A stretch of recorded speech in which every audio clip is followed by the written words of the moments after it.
Mághana, and welcome to another edition of R.F.N, your weekly news nationwide. The realm of Iaddithis has entered a new period of global warfare, with three major conflicts having erupted: the Guardian War, the War of Ferrovat expansion, and the Pirate War, with our very nations to be embroidered in the Guardian War. The Garden Union Civil War can be traced to the recent conflict regarding the monastery of Malgo.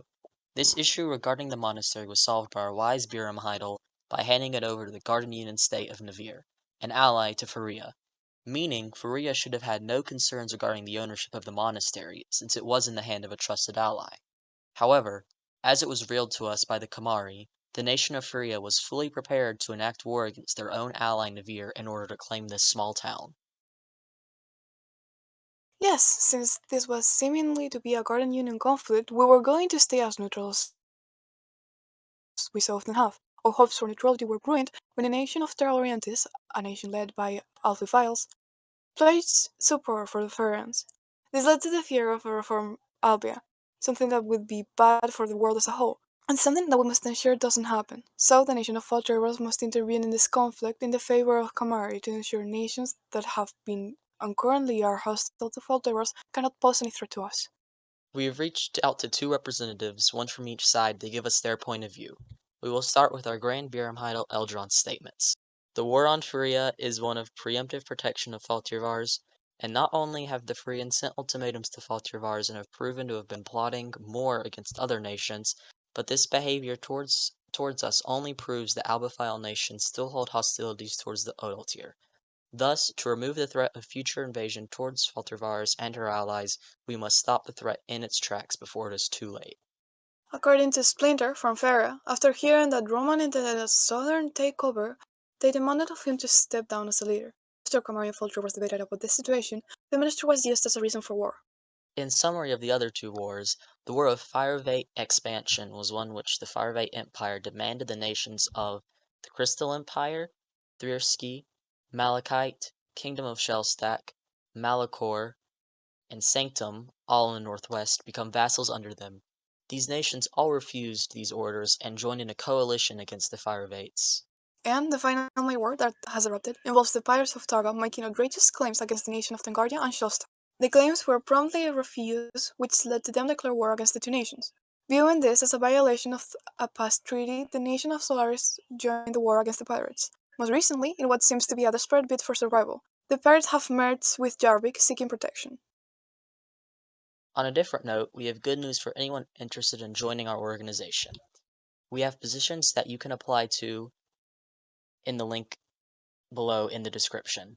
Be sure to read the questions and inform yourself of what your position would entail. If you were to have any questions, you can contact the director, Simon. Now we introduce meeting the Vars with Seti, who was the owner of the monastery that involved us in the war. We'd also like to introduce him as the newest member of the R.F.N. Hello, Seti. Thank you for your time. Thanks for having me. First of all, could you introduce yourself? Sure. Mághana, Iadithis Pascha. I'm Seti McInnerpants. I'm a new co-host here at the Royal News. I'm very into world building, culture, history, maps, architecture, language, philosophy, and all that sort of stuff. Very nice to meet you all. We hear that you had some interesting ties to the history of the war. Would you mind explaining? Sure. Well, I've been here since the earlier days of the server, probably around when our nation showed up. However, back then I was more of a wanderer. A few friends and I were the first people to settle a variety of different lands, and it appears our ancient efforts have led to new cities and kingdoms popping up from where our towns once stood. For example, here in the land of Navir stands where an old settlement called Casella once stood. And back in those days, we also built this monastery called Malgo, or simply the monastery in our tongue, which has been in recent controversy. It's also quite an interesting language, the one that we speak. It's born of the Varshaadi tongue and of the old Casellan tongue. We call it Malgond. It has different poems, songs, and languages, or legends. Given that we're a Varsic people group as well, There were times where we would migrate between the southern lands here and the home of the Faltítvars.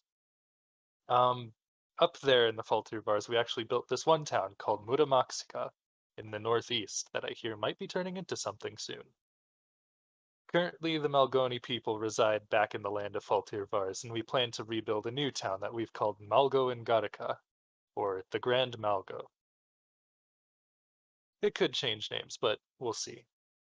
You have mentioned Nevers and the Monastery of Malgo. Does that mean that you have direct role in this recent conflict?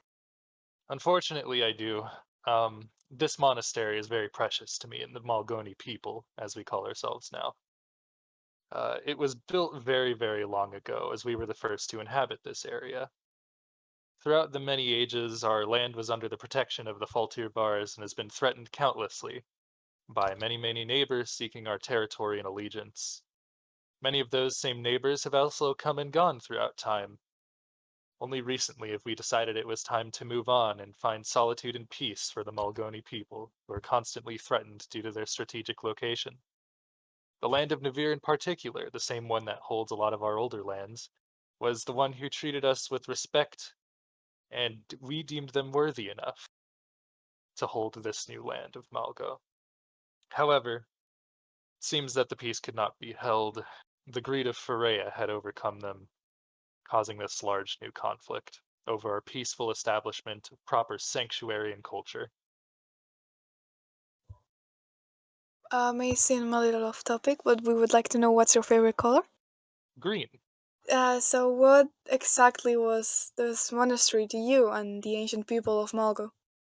Well, it was a great establishment of culture, art, world building, theology, philosophy, and everything we really stand for as the Malgoni people.